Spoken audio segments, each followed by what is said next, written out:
3 مارچ کو پوری دنیا میں جنگلی حیات کے تحفظ کے حوالے سے آگاہی کا دن منایا جاتا ہے۔ چیف کنزرویٹر صوبہ خیبر پختونخوا جناب افتخار الزمان صاحب کہ پوری دنیا میں جنگلی حیات کی اہمیت کو اجاگر کرنے کے لیے یہ دن منایا جا رہا ہے، اور یہ 2014 سے یہ سلسلہ شروع کیا انٹرنیشنلی۔ اس سال کا تھیم جو تھا وہ ہمارا ینگ جو جنریشن ہے، دنیا میں 1/4 حصہ جو ہے وہ اس پاپولیشن میں ہے جو 15 سال سے لے کے 30 سال تک کے ینگ کنزرویشنسٹ ہیں۔ آباد یا اس کے ساتھ جو ملکہ علاقے ہیں ان میں جو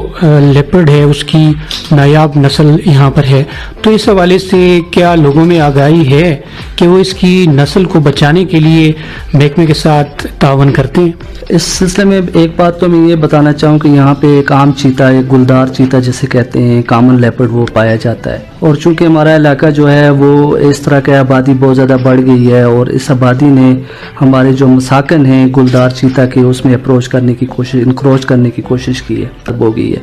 جس سے ہیومن اور وائلڈ لائف کے کانفلکٹس ہمارے ہاں بہت زیادہ ہیں۔ یوبیا نیشنل پارک کے ارد گرد ہم نے 12 کمیونٹیز کو آرگنائز کیا ہے اس سلسلے میں اس بھی آرام سے رہ سکے۔ بھی جو لسنر آپ کو سن رہا ہے اس کے لیے آپ کیا میسج دینا چاہیں گے، خصوصاً حیوانات کے تحفظ کے حوالے سے؟ یہ دیکھیں جی، حیوانات اور بایو ڈائیورسٹی یا حیاتیاتی تنوع کا تحفظ جو ہے، یہ میں اکثر کہتا ہوں کہ یہ ہمارے مذہب کا حصہ ہے، کیونکہ اللہ نے خود کہا کہ کوئی بھی زیرو بغیر کسی مقصد کے میں نے نہیں پیدا کی، اور تمام جتنی بھی چیزیں ہیں زندگی کی جتنی اقسام ہیں ان کو پیدا کرنے کا مقصد بنی نوع انسان کو فائدہ پہنچانا ہے۔ 20ویں صدی میں کنزرویشن پوری دنیا میں بڑے سائنٹسٹ آئے، انہوں نے کتابیں بھی لکھی، انہوں نے کنزرویشن پہ کام کیے، لیکن چونکہ ہم اسلام سے اپنے مذہب سے ذرا اتنا زیادہ